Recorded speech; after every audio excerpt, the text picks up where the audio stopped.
নমস্কাৰ বন্ধুসকল, সোনিয়া আছাম চেনেলটোত অন্য এটা ভিডিঅ'লৈ স্বাগতম জনালোঁ।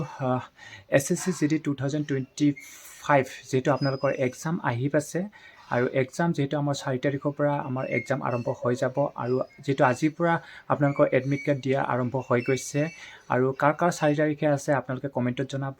আৰু যিহেতু 4 দিনৰ আগত যেতিয়া আপোনালোকৰ এক্সাম হ'ব, এক্সাম ডেট থাকিব, এক্সাম ডেটৰ 4 দিনৰ আগত আপোনালোকৰ এডমিট কাৰ্ড দিয়া হয়। আৰু আজিৰ পৰা যেহেতু এডমিট কাৰ্ড দিছে আৰু আপোনালোকে হয়তো এপ্লিকেশ্যন ষ্টেটাছ আপোনালোকে চেক কৰিলে কোনটো ক'ত পৰিছে আৰু কিমান ডেটত আপোনালোকৰ এক্সাম আছে হয়তো আপোনালোকে চেক কৰিলে। আৰু এইখিনিতে আপোনালোকে গমেই পাইছে যে থাম্বনেইল চাই কিনে আপোনালোকে গমেই পাইছে কোনটো টপিকৰ ওপৰত মই ভিডিঅ'টো আৰম্ভ কৰিবলৈ গৈ আছোঁ। আৰু যিহেতু আপোনালোকৰ এঘণ্টা টাইম দিয়া হয় আপোনালোকক, সেই এঘণ্টা টাইমত আমাৰ এক্সামটো লিখিবলৈ কাৰণে বা তাতে আমি CBT বেষ্ট টেক্সট আমি দিবলৈ কাৰণে সেই 1 ঘণ্টা টাইমটো কঠিন হৈ পৰে। আমাৰ 4টা ছাবজেক্ট সম্পূৰ্ণ কৰিবলৈ কঠিন হৈ পৰে। সেইকাৰণে এই ভিডিঅ'টো কোনটো ছাবজেক্ট আপোনালোকে প্ৰথমত কৰিলে আৰু ভাল হ'ব আৰু কোনটো ছাবজেক্ট নেক্সটত আপোনালোকে কৰিলে ভাল হ'ব, তেনেকুৱাকৈ আপোনালোকৰ টাইমিং কেনেকুৱাকৈ মেকআপ কৰিব লাগে এই ভিডিঅ'টোৰ জৰিয়তে আপোনালোকক জনাম। আপোনালোকে ভিডিঅ'টো স্কিপ নকৰাকৈ শেষলৈ চাই থাকক।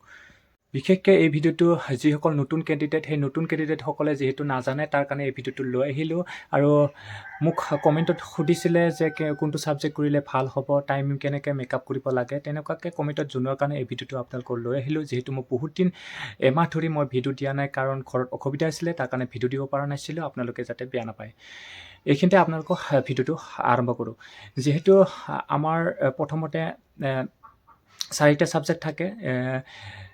আমাৰ জিকে থাকে, জিকে আৰু মেথছ আৰু হিন্দী গ্ৰামাৰ বা ইংলিছ গ্ৰামাৰ আৰু লগতে আমাৰ ৰিজনিং, এই 4টা ছাবজেক্ট থাকে। সেই 4টা ছাবজেক্টৰ প্ৰথমতে আপোনালোকে কম্পালচৰি আপোনালোকে ৰিজনিংটো আপোনালোকে কৰিব, কাৰণ ৰিজনিং ইজি হয়। ৰিজনিংটো আপোনালোকে একদম হাতত ল'বই প্ৰথমতে, আৰু ৰিজনিং হাতত ল'লেহে আপোনালোকৰ ভাল হ'ব, কাৰণ ৰিজনিঙৰ ধুনীয়া এটা মাৰ্ক উঠাব পাৰে আৰু ধুনীয়াকৈ আপোনালোকে ইজি হয়, আপোনালোকে কৰিব পাৰিব। আৰু সেইকাৰণে আপোনালোকে ৰিজনিংটো হাতত লওক প্ৰথমতে। ৰিজনিং হাতত লোৱাৰ পিছত আপোনালোকে টেনশ্যন কৰিব নালাগে। আৰু নেক্সটত আপোনালোকে কোনটো ছাবজেক্ট ইজি পায়, যিহেতু আপোনাৰ ওপৰত কথা হ'ব এইটো, নেক্সটত আপোনালোকে কোনটো ছাবজেক্ট ইজি পায় সেইটোকে আপোনালোকে উঠাব।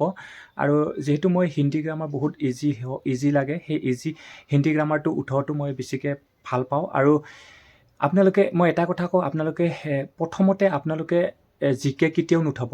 জিকে উঠালে একো ধৰিব নোৱাৰে কোনটো ক'ৰ পৰা আহিছে, আপোনালোকক কমন পৰিবও পাৰে, নপৰিব পাৰে, একো গেৰাণ্টি নাই।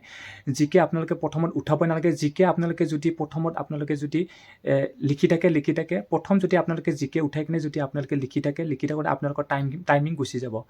আৰু মেথছ কেতিয়াও প্ৰথমত উঠাব নালাগে। মেথছতো আপোনালোকৰ টাইমিং গুচি যাব। মেথছ আপোনালোকে কৰোঁতে কেতিয়া আপোনালোকৰ টাইমিং গুচি যাব, আপোনালোকে সময়টো কেতিয়াও ধৰিবই নোৱাৰিব। সেইকাৰণে আপোনালোকক কৈছোঁ, প্ৰথমতে ৰিজনিং উঠাওক, ৰিজনিং উঠাই কিনে আপোনালোকে হিন্দী গ্ৰামাৰটো উঠাওক। আৰু হিন্দী গ্ৰামাৰ আপোনালোকে নেক্সটত কৰি কিনে আপোনালোকে মেথছটো আপোনালোকে কৰিবই। মেথছটো বহুতখিনি ইজি আহে আৰু ধুনীয়াকৈ ইজি আহে, সেইখিনি আপোনালোকে মেথছটো কৰিব থাৰ্ডত। আৰু আপোনালোকৰ হয়তো জিকে কিছুমানে ইজি পায়, কিছুমানে জিকে, মই ভাবোঁ জিকে কোনো পধ্যতে আপোনালোকে প্ৰথমত নুঠাব, কাৰণ আপোনালোকে জিকে আৰু মেথছ প্ৰথমত উঠালে আপোনালোকৰ টাইমিং পূৰা খতম। আপোনালোকে কোন টাইমত টাইমিং গুচি যাব আপোনালোকে নিজে ক'ব নোৱাৰিব। সেইকাৰণে আপোনালোকক কৈছোঁ, যিহেতু ৰিজনিং আৰু মেথছ বা হিন্দী গ্ৰামাৰ আপোনালোকে এই দুটা নেক্সটত উঠাব। আপোনালোকৰ ধুনীয়াকৈ ইজিকৈ হৈ যাব, আপোনালোকৰ কোনো টেনশ্যন নাই। আৰু টাইমিং আপোনালোকে কম্পিউটাৰৰ টাইমিং মাৰি থাকিব আৰু টাইমিংটো আপোনালোকে চাই থাকিব। টাইমিংটো চালেহে আপোনালোকে গম পাব অমুকখিনি টাইমিঙত মই এইখিনি খতম কৰিব লাগিব, তেনেকুৱাকৈ আপোনালোকে ভাবিব। নেক্সটত মই আৰু এটা কথা কওঁ, যিটো আপোনালোকে কুৱেশ্যন আপোনালোকৰ হয়তো আপুনি পাৰে কিন্তু আপুনি পাহৰি আছে আৰু আপোনাৰ টাইমিং খাই আছে, সেই কুৱেশ্যনটো আপোনালোকে এৰি দিয়ক। সেই কুৱেশ্যনটো আপোনালোকে কোনো পধ্যত আপোনালোকে চুজি থাকিব নালাগে আৰু মনত পেলাই থাকিব নালাগে।